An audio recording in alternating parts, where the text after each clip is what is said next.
Hey everyone, and welcome to another episode of Tactical Tips with Luke and Jeff. Yeah, this week we're still in St. George. Still in St. George. I've been out here for a week. I'm done with you.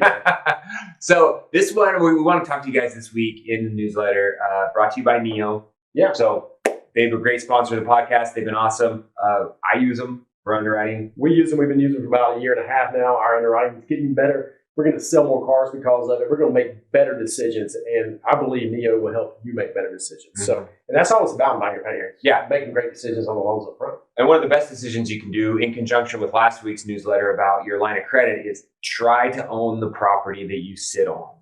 It's much like the McDonald's philosophy, right? It's not always about selling the hamburger. It's about controlling key real estate. Yeah. So this is not possible for everyone. We know that. But this should be, in my opinion, an aspiration that you seek. It's got to be number one and number two.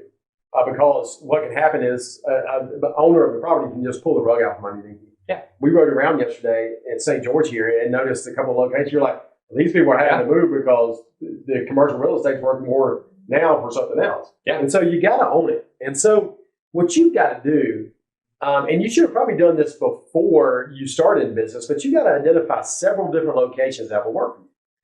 Because you may not be able to buy the property you sit on. You may not be able to buy the property you really want. So you got to make sure something's going to work, right? Yeah, you've always got to be looking. You know, the distressed properties, I know a lot of cities like mine have a lot of code regulations on what streets we can actually have a used car lot. Pre-existing conditions. If you are a car lot, you can be a car lot. You can't establish a new one. So when I built my location here, I was limited by about 7 different streets that I could be on and actually build. So this was a location we chose for that reason. But it's a great location. And it was a great choice. It's a little out of the way, but it's filled in. So identify those locations. And like we talked about last week, you know, you got to talk to bankers. And you got to interview them. And they're going to be interviewing you. And you got to talk to several. Talk to your banker first, because if you've got a relationship, that's who you need to go with. You got somebody sitting in the bank, they're talking to them. But go around, talk to a bunch of them. Banks lend on property. We talked about that last week. So this won't be a hard lending option here, right? Yeah. They love to lend on property, and I did mine through SBA. So I did SBA loan on mine, and banks love that even more. So if you can find a local SBA brokerage house that can help you get started, they can match you up with a bank, because those banks love to see an SBA loan. They will do those all day long because their debt, the SBA loan is subordinate to their debt. So SBA does a 60-40 split with these banks. So it's a great way to get into a property. Very little riskiness for the bank. So that's good to know. I didn't know that. Yeah. So this is one that you mentioned last week, and there's a problem. When you don't show that you make any money, banks have a hard time lending to you. And the bank is not going to lend money to your business to buy property. And you don't want that to happen. They're going to lend it to you. So you got to make sure you have your personal finances in order and your taxes in order. That means you got to pay taxes. That means you have to file your taxes. And you got to do this every year, because if you don't, there's no reason for them to lend to you, right? Yeah. You got to be reporting accurately what you make. So if you've been running your dealership on the back of a napkin trying to minimize your income, however you're doing that, hopefully legally, this is when it comes back to bite you. So again, this is a process you need to start years in advance, because they're going to ask for 2 to 3 years of taxes, and they're going to want to see a growth trajectory and a debt coverage service ratio, which means of your income, how many times can you cover the payment that you're going to be asked to make? So I like to see a 2 or 3 times debt service coverage ratio minimum. So I'm learning so much from you this week. I've done 2 SBA loans recently, a refi on my current property and my second location that I purchased just a couple months ago. So yeah, I've been down this road, and it is a long road. Yes. A lot of documents, a lot of patience.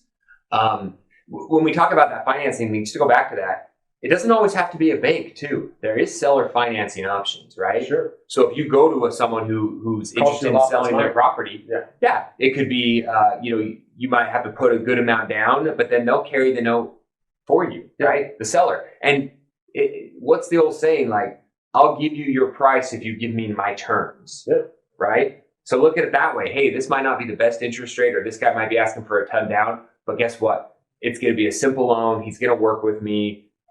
He's willing to carry back some of it as a seller financing option. Like, there's all sorts of creative ways to get into your property. I've got several properties financed for car dealers right now. That I own the property and sold it back to them, and we're financing for them. So it's worked out good for both of us. Yeah. I wouldn't have a car lot as a tenant, but whatever. You got to have enough capital available when you buy property because surprises are going to come up. Yeah. That the bank didn't cover, that the loan didn't cover. So you got to have some capital sitting there because we've all tried to build a property one time or upgrade a lot. And next thing you know, happened to me, it's going to cost $13,000 in fill dirt. Well, by the time we were done, it was $36,000 in fill dirt. Mm-hmm. So you got to have, you got to be prepared with capital when those happen, things happen, because they're going to happen. Yeah, called CapEx expense. You should be reserving for that every single month, around 3 to 5%. Put it in a separate account, put it away. You're going to have roof. You're going to have parking lot. You're going to have AC units. You're going to have heavy capital expenditures that you've got to account for. You can't just call your landlord and say, hey, come fix my AC. I have a $60,000 roof I've got to fix. Yeah. Yeah, you got to be prepared for that. So the upside and the downside to owning the property. Yep. Number 5, don't box yourself in. Prepare for growth. What we noticed when we bought our property, we did not prepare for enough growth. So guess what I've had to do? Buy the property around me. And I had the opportunity originally to buy 6 acres, and I should have done it. I could pick myself every day. I wouldn't have had to build these other little pieces of property. I would have this gigantic place that I could have done a lot of things with. So prepare for growth. Don't buy a little piece. Buy more than you need because you are going to need it if you do this business right. That's a really hard one because at the time you say, hey, be conservative. Don't over leverage yourself. Don't go too deep into debt. When I built this location that we're in now, I had grand ideas for a huge building, right? 2 stories, room for growth. And the loan said, no, Jeff, cut it back. So when I got my estimates and my bids back, I had to cut it way back, and now we're bursting at the seams and I don't know where to put people. And I've had to move out of my building because we don't have enough room. Yeah. So it's a tough balance between keeping your costs low, but maybe having a location that has room for expansion, or building a property in a way where you could knock out a wall and expand one direction or the other in the future. So go up if you need. Yeah, or go up if you put a strong enough roof on top. So be prepared for that.